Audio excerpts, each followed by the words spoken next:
Hello friends, today we will discuss verb and this is part 3. I'm sorry for such a big delay. I was really busy.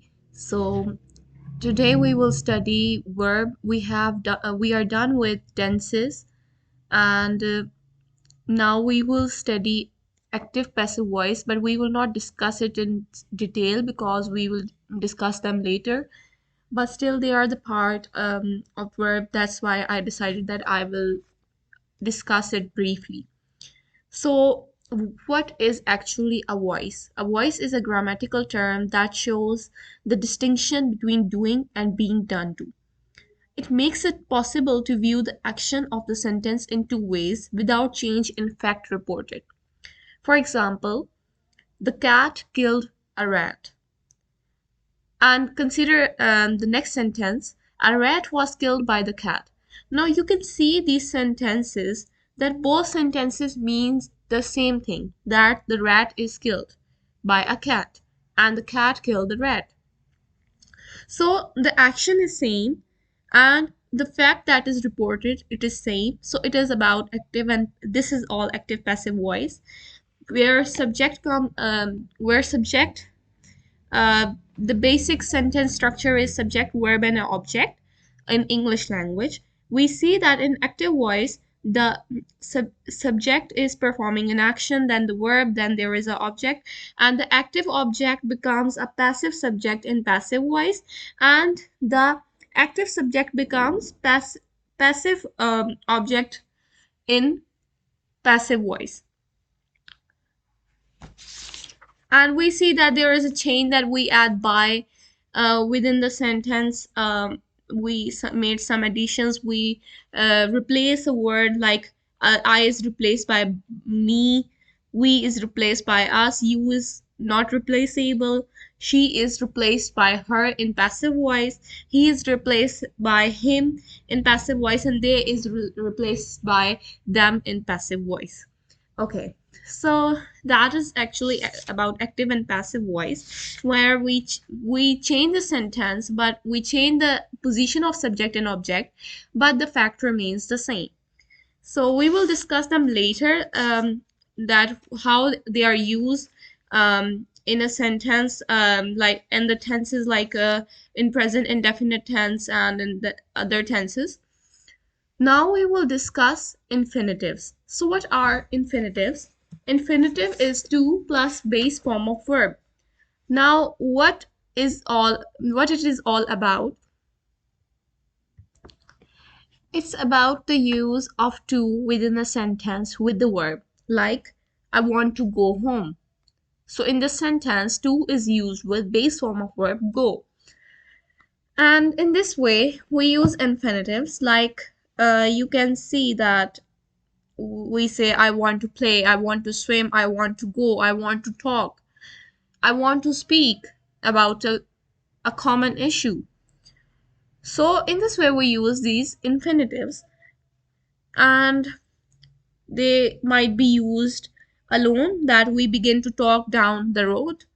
Then we can use them as a subject of the sentence, like to compromise appears advisable, and to save money now seems impossible. So in this way we use infinitives. Then we can see that we can change these sentences, like to compromise appears advisable, it appears advisable to compromise. So in this way we use infinitive. And we can also change the sentence to save money now seems impossible, it seems impossible to save money. So this infinitive can also be used to express purpose. He goes there to learn English. They stop to ask the way. So in this way we use these infinitives, and they connect. Sometimes infinitives connect to clauses. For example, he hurried to the house only to find that it was empty. And we use infinitives after certain nouns. For example, his ability to get on with people is his chief asset. Failure to obey the regulations may result in disqualification. So Infinitives are also used with to, TOO2, plus adjective, and then we add infinitive. You are too weak to lift the box. He's too fat to run. So we are discussing an attribute of somebody, that somebody is too fat or too weak to lift the weight or to run. Okay, so we in this way we use infinitives, and we must note that either gerund or infinitive can be subject of the sentence when an action is being considered in a general sense. For example, it is easier to read French than to speak it, or reading French is easier than speaking it. Like we discuss it later, that to save money is impossible. It is impossible to save money. Okay, so let's talk about participles. Now, participles contain a verb and an adjective. We also called participles as verbal adjective. For example, hearing the noise, the boy woke up. Now, hearing is a verb, and hearing the noise, the boy woke up. So it is adjective. Like how we use this verbal adjective together. Let's study the following examples of participle. We met a girl carrying a basket of flowers. Loudly knocking at the gate, he demanded admission. The child, thinking all was safe, attempted to cross the road.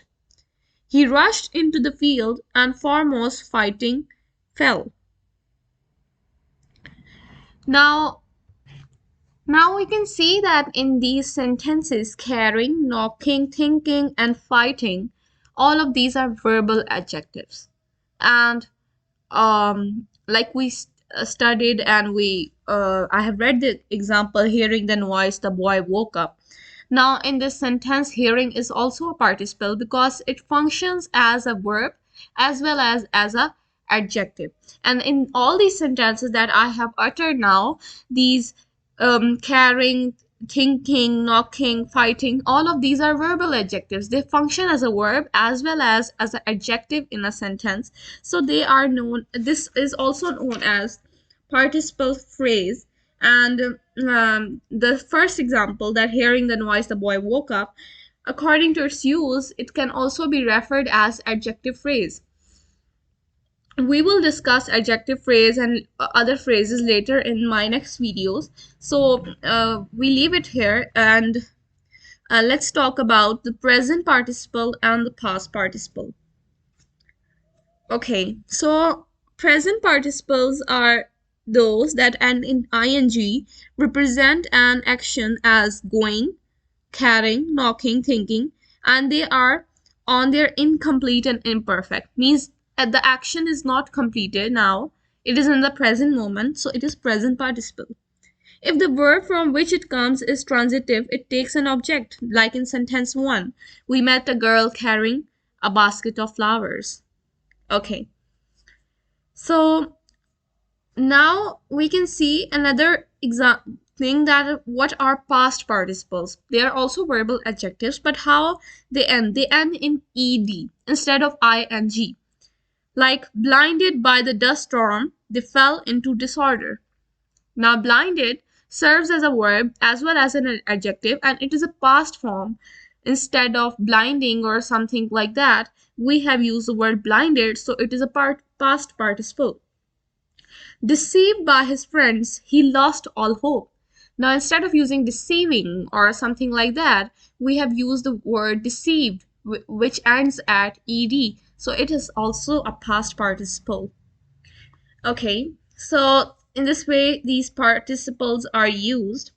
Now, we can see that, for example, let's talk about the participle, past participles. They usually end at ed.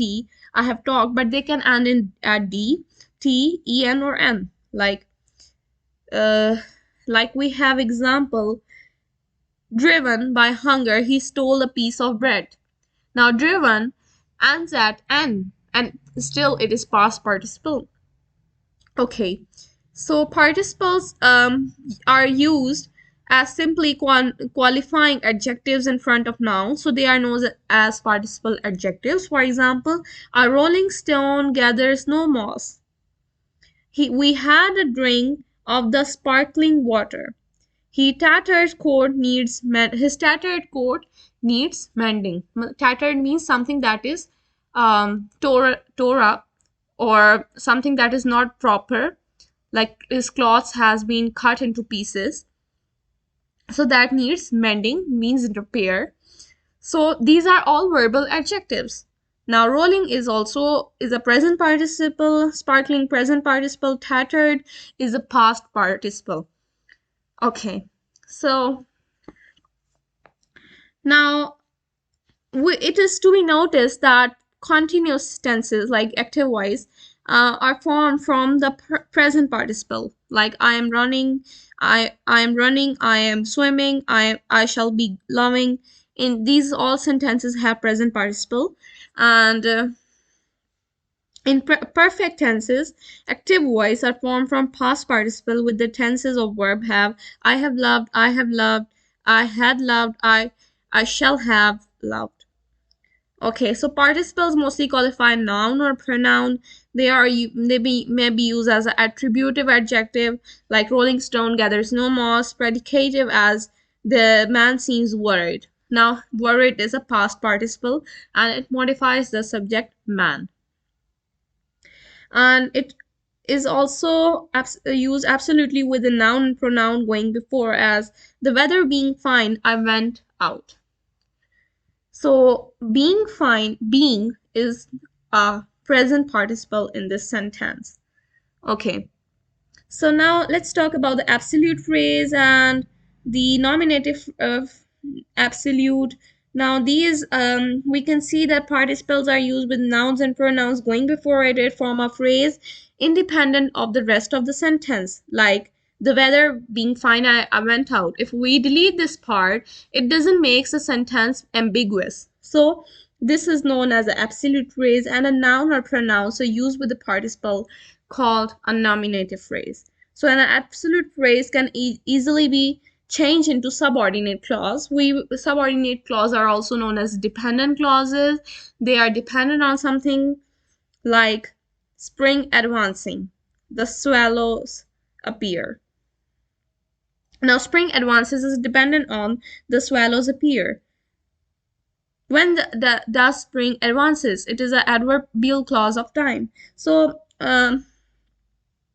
so we can see, like I have discussed a sentence, the weather being fine, I went out. Now, if I say I went out, it makes sense. But the weather being fine, it doesn't makes a complete sense. It is dependent on I went out. So it is a dependent clause. We will discuss these clauses later. And let's talk about the errors in the use of participles. Now, these participles are verbal adjectives. They are attached with noun or pronoun, so they must have a subject of reference. Like the following sentences are incorrect. Standing at the gate, the Scorpio stung him. Now, in the sentence, who was standing at the gate? The sentence is read as if the Scorpio was standing at the gate. Going up the hill, the old temple was seen. Now, in these sentences are incorrect sentences because they don't have a noun or pronoun or a subject of reference. If we change these sentences, they will be correct. Like, standing at the gate, he was stung by a Scorpio. Then we can say, while he was standing at the gate, a Scorpio stung him. And the next sentence, when we went up the hill, we saw an old temple. Now, these sentences are correct because they have a subject of reference. So, their usage, however, permits certain cases, such constructions as the following, where the participle is left without proper subject of reference. The participle in such cases known as impersonal absolute. Like, for example, considering his abilities, he should have done better. So it will be noticed that above sentence can instance get the unexpressed subject is indefinite, like roughly speaking, if one speaks. So In this way, we may commit mistakes in articles, participles, so we must avoid them. We will discuss the rest of the things in the next video. So if you like my video and found it interesting, like my video and subscribe my channel. Thank you so much.